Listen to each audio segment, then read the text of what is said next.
Along with me, I'll be reading from James chapter 4 in verse 4. James 4 in verse 4. The scripture says, "You adulterous people, do you not know that friendship with the world is enmity with God? Therefore, whoever wishes to be a friend of the world makes himself an enemy of God." Now, the question that comes to my mind after reading a verse like that is, what in the world does that mean?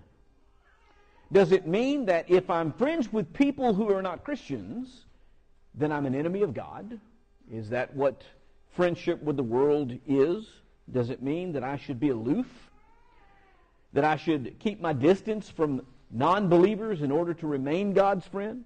Because listen, I certainly don't want to make myself an enemy of God. That's not what I want to do. So I need to know what friendship with the world really looks like to make certain that I do not make myself a friend of the world so that I have made myself an enemy of God. I want to do that by looking at several verses that address aspects of the world that I think will help us understand what James is speaking of when he warns folks that they have made themselves enemy of God when they become friends to the world. I want to start in Isaiah chapter 13 and verse 11, where he says, "I will punish the world." This is Isaiah the prophet speaking for God. "I will punish the world." And so we've got the world under consideration here. We've got the punishment of God under consideration. And then it tells us why. "For its evil, and the wicked for their iniquity. And I'll put an end to the pomp of the arrogant, and lay low the pompous pride of the ruthless." Now there's some keys here, I think, to why God's going to punish the world. I will punish the world. Well, why? Well, because of your evil and your iniquity. That is simply your lawlessness, your wickedness, your unwillingness to do that which I have commanded. I will punish the world for its evil, for its arrogance. We talked a little bit about that this morning in the Bible class, that inflated self-worth that tends to happen with mankind from time to time, where we start thinking more highly of ourselves than we ought to think. We think we're more important than what we really are. We think that what we want is more important than what it really is. And so he says that he is going to punish the world and put an end to the pomp of the arrogant among the world. And then ruthlessness or cruelty.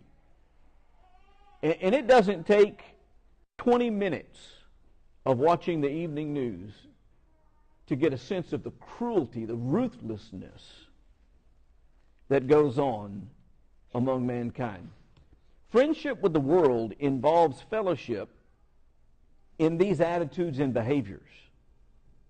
Now you notice in this verse, he doesn't identify a person or a thing or a place or a group of people. He says the world for its evil.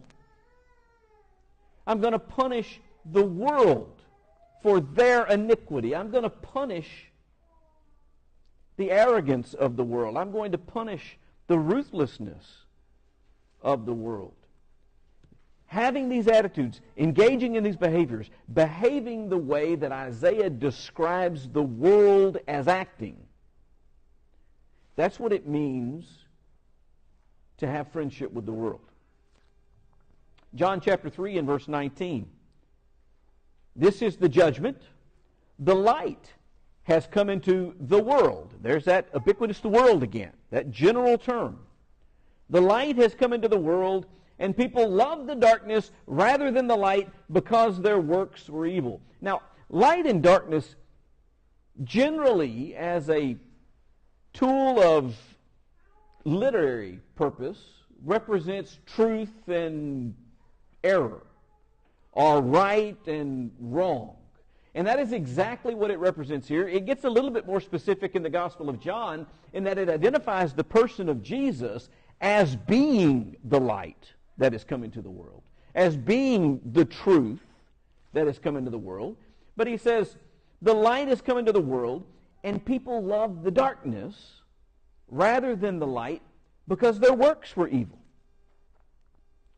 That phrase, their works were evil, that revisits what Isaiah talked about, right? I'm going to judge the world for its evil. And it's a broad term that means malignant.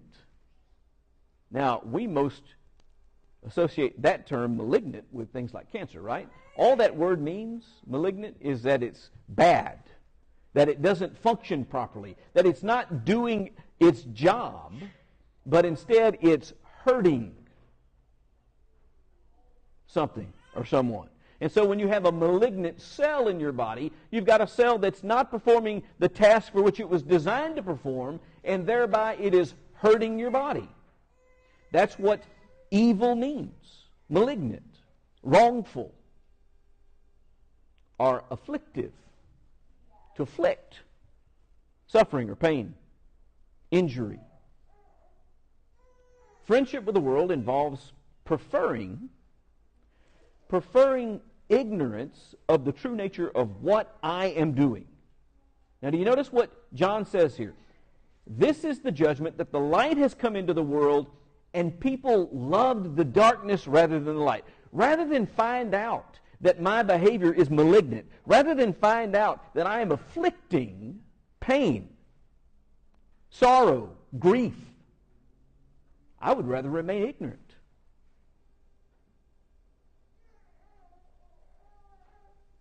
You know, sometimes people get mad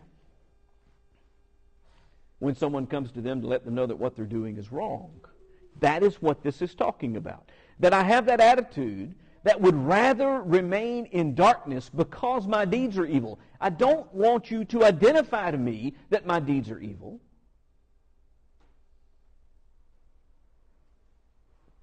So I hate the truth.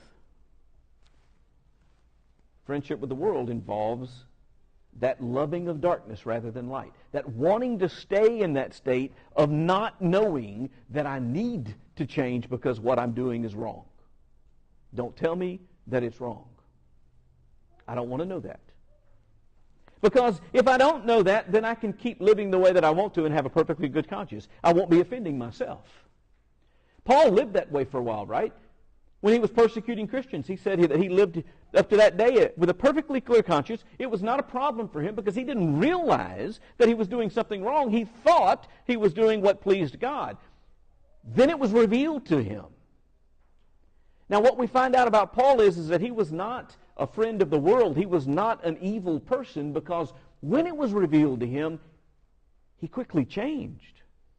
He adjusted his behavior to do that which was good and right and honest. He responded to the light and dwelled in the light. That's what he always wanted to do, was be in the light. He always wanted to know the truth. He was not a friend of the world, but we become friends of the world when we want for people not to tell us the things that are right and that are wrong, and not to talk about them in terms that enlighten me, but rather I prefer or love the darkness rather than the light, because my deeds are evil and I want to keep doing them. In 1 Corinthians chapter 5, starting in verse 9, there's an interesting passage, a very interesting passage that I think is important for us to consider in connection with this. Paul is writing by inspiration to the church at Corinth, and he said, I wrote to you in my letter not to associate with sexually immoral people. Now, notice what he says in verse 10. Not at all meaning the sexually immoral of this world. And so, he makes it clear that his purpose in saying not to associate with sexually immoral people was not to say that they should not have any contact or association with sexually immoral people in the world. And he goes on to expand on that. Or the greedy and swindlers or idolaters, since then you would need to go out of the world. And what he's saying is the world is full of these kinds of people. If you live in this world, you will come across sexually immoral people. If you live in this world, you will come across greedy people. If you live in this world, you will come across swindlers who are trying to take advantage of people and gain from their loss. If you live in this world, you'll find idolaters in this world. You have to leave the world to not associate with such people. But look at verse 11. I'm writing to you not to associate with anyone who bears the name of brother, if he is guilty of sexual immorality or greed, or is an idolater or a reveler or a drunkard or a swindler, not to even eat with such a one. And so the first thing I want to notice about this is we do actually have a list of the kinds of things that God considers evil in this text. Sexual immorality, greed, swindling, idolatry, revelry, drunkenness. These are the things that we should not embrace and be in association with. Those are worldly things. Those are materialistic things. That's the way people who are living a material life live. It's impossible to avoid crossing paths with worldly people when you live in the world. As long as we're on this earth, we will run into people who engage in these behaviors. It will always be the case because there are people who are given to their desires of their flesh and to seeking to fulfill their own pleasure and seeking to make good for themselves in this life. And so they'll cheat and swindle folks.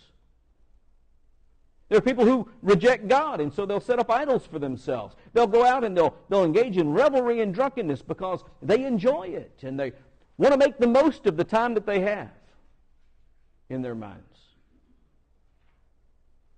It's impossible to keep from crossing paths with those kinds of people in this world because that is what the world is. When he says not to be friends with the world, that's what he's talking about. You know what we can do, though? We can hold ourselves as a church to the godly standard of not doing such things. And we can demand of one another that we not practice such things. And that's exactly what he's talking to them about. He said, when I wrote to you in my letter not to associate with sexually immoral people, I wasn't at all talking about the sexually immoral of this world, because then you'd have to leave the world. I'm talking about someone who wears the name of brother who's sexually immoral, or who's greedy, or who's an idolater. Don't associate with those people, because we can hold ourselves to a standard where we are not worldly, where we are not friends with such things. Friendship with the world means that we embrace those kinds of behaviors. It's not talking about individuals here, it's talking about behaviors. We engage in those kinds of behaviors, then we've made ourselves a friend with the world. We're acting like the world does. And he takes it a little bit further in saying that we are being friends with the world when we accept such behaviors, tolerate it among the church. He's saying don't do that. Colossians chapter 2 and verse 8, see to it that no one takes you captive by philosophy, empty deceit, according to human tradition, according to the elemental spirits of the world, and not according to Christ. There's the contrast. That which is of the world and that which is of Christ. This is a list of worldly mindsets, of worldly attitudes, of worldly value systems. He talks about non-biblical, non-scriptural philosophies. Don't be taken captive by philosophy and empty deceit. These are ways of thinking. These are ways of reasoning. Things about developing our life plans and making determinations about what we're going to do, how we're going to live, how we're going to respond to things. That's Genesis is based in the materialistic mind of men rather than coming from Christ. That's what he's talking about when he says, don't be friends with the world. Don't embrace these philosophies that arise from those materialistic mindsets. Empty deceit, worthless communication that doesn't arise from God's Word. Don't be deceived by it. Don't be pulled into it. It's not that bad. It's not going to hurt you. Everybody's doing it. Don't be deceived by those empty words. And human tradition he talks about. Distinguishable from divine traditions by the simple test of, can I find it in the Scriptures? Does it arise from the teaching of Christ? These things, he says, that are from the spirits of the world and not according to Christ, don't buy into them. Friendship with the world accepts and implements that kind of thinking, rather than saying, what saith the Scriptures? What would God have us to do?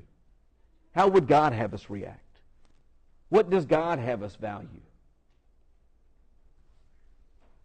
In 2 Peter chapter 2 and verse 5, it's number 5, I think, on the list. We read that Peter says, if he then did not spare the ancient world. Now, the reason it's called the ancient world is because this is the pre-flood world that he's talking about. The one that he destroyed in Noah's time. If God did not spare the ancient world, take the word ancient out, and he's talking about the world. The world that existed at that time. If God did not spare the world, but preserved Noah, a herald of righteousness, with 7 others, when he brought a flood upon the world of the ungodly. That's what we're talking about. We need to find out what they were all about if we're going to understand what made them the world of the ungodly and worthy of his destruction. And so we've got to go back to Genesis chapter 6 and read a couple of verses, starting in verse 5. The Lord saw that the wickedness of man was great in the earth, and that every intention of the thoughts of his heart was only evil continually. The Lord regretted that he had made man on the earth, and it grieved him to his heart. So the Lord said, I will blot out man, whom I've created from the face of the land, man and animals and creeping things and birds of the heavens, for I am sorry that I have made them. I want you to know that's a pitiable state when people behave in such a way that God looks down and says, you know what? I'm sorry I even made those folks. I'm sorry that I gave them life. I'm sorry that they're there. But that is what the ancient world looked like. It was a world of ungodliness. A world that refused to honor him as God. A world that refused to think about righteousness. No, their thoughts were on evil continually. Wickedness was great among them. Not only that, their intent, that is their purpose or their aim in life, their intent and their thoughts were continually on evil. Not just what they were doing, but their entire plan of life revolved around evil continually. They had embraced materialism to the degree that God had used up all his patience with them. I want you to think about that for a moment. And he was moved to destroy them as quickly as he possibly could. The only thing that delayed him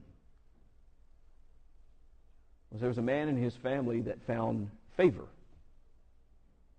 in his eyes. A man in his family who were not given to evil continually. And in order to save them, he had to wait 120 years. Give Noah time to build an ark before he could act. That's the extent of God's patience. I want you to just think about that for a moment. God sees one family and says, you know what, they're worth saving, and so I'm going to make sure that I preserve animal life and bird life and reptiles and all of these things of the land to preserve along with them so that when they live on, that they have all these other things that they need in order to live on. I've got to preserve all of that, and so I'm going to have him build this vessel, and I'm going to deliver him safely through this judgment. And though my patience is completely exhausted in these people, and I am sorry that I made them, I'm going to wait 120 years and let that man do this so I can deliver him. That's how great God's patience is. And the world tests God's patience. The ungodliness of the world tests God's patience. And so when he says friendship with the world is enmity with God, that's what he's talking about. Loving the world means that we think and live more like those people who were outside of Noah's family than those people who were in Noah's family. And that makes us enemies of God, not objects of his favor and love. One more passage I want to turn your attention to. Romans chapter 1. We want to start reading in verse 21.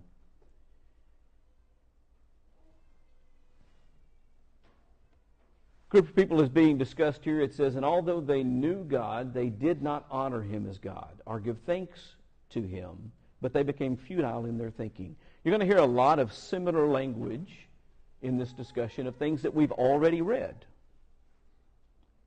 But puts it all together in one nice package, and it gives us and fleshes out a lot more information about the kinds of things that people like this do.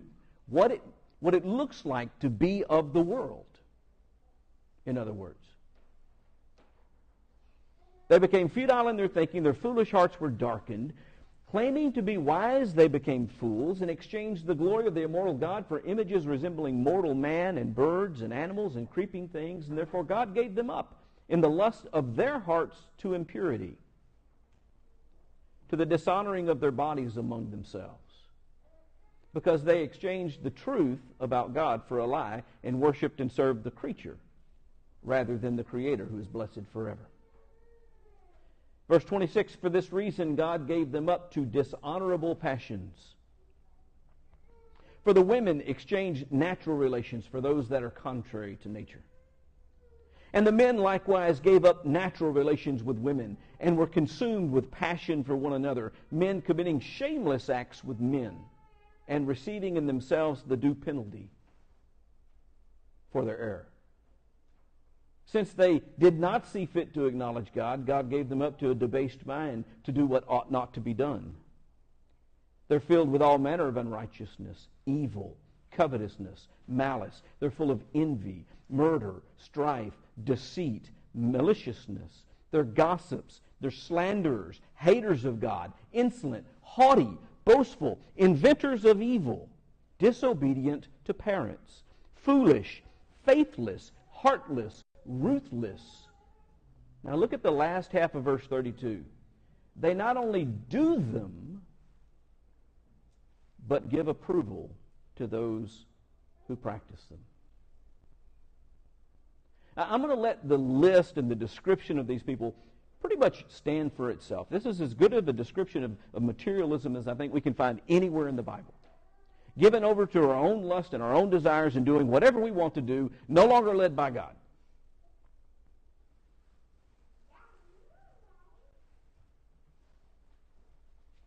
Not only do them, but give approval to those who practice them.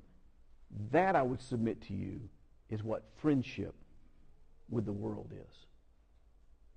Not only you do it, but you approve of it. You approve of those who do it. We live in this world.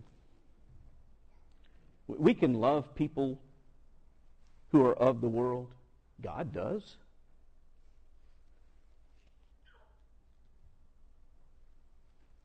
We can be friendly toward people who are of the world. We can be kind towards such people. We can have friendships with individuals. That's not at all what James is talking about. We can't embrace the actions, the values, the philosophies of the ungodly or give our approval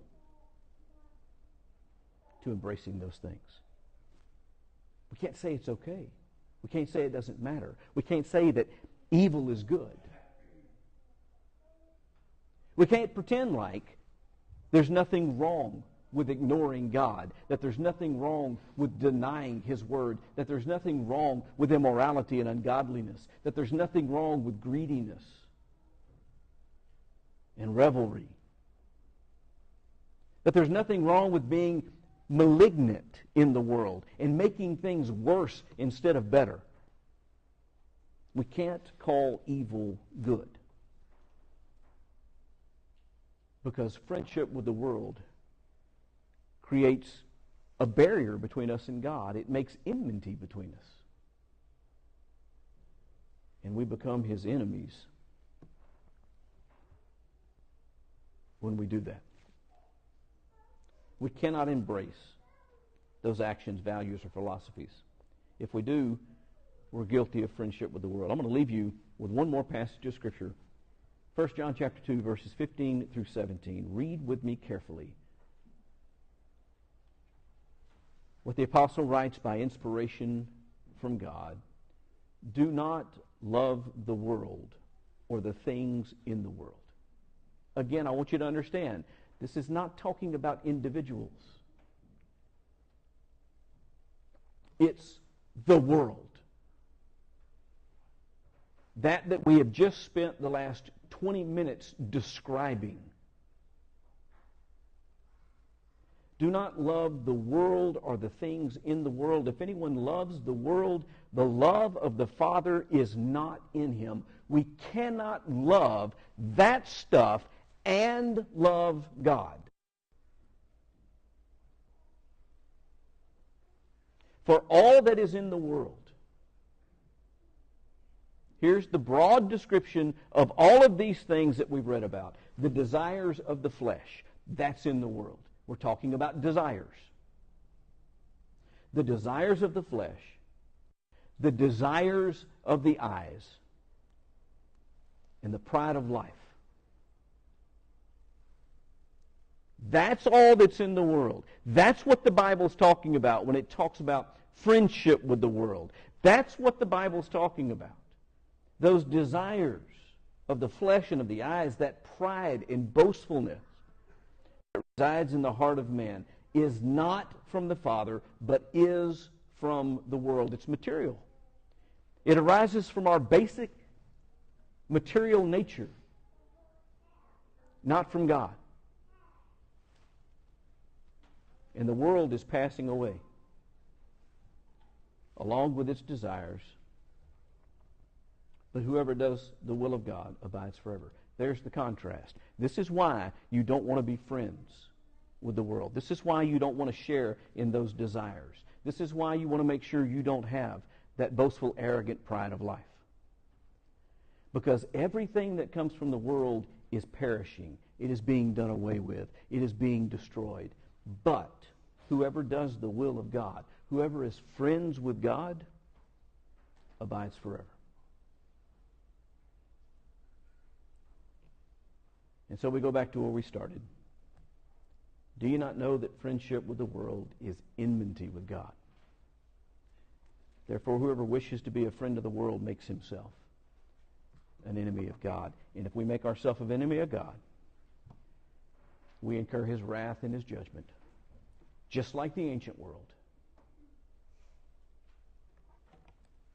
rather than His favor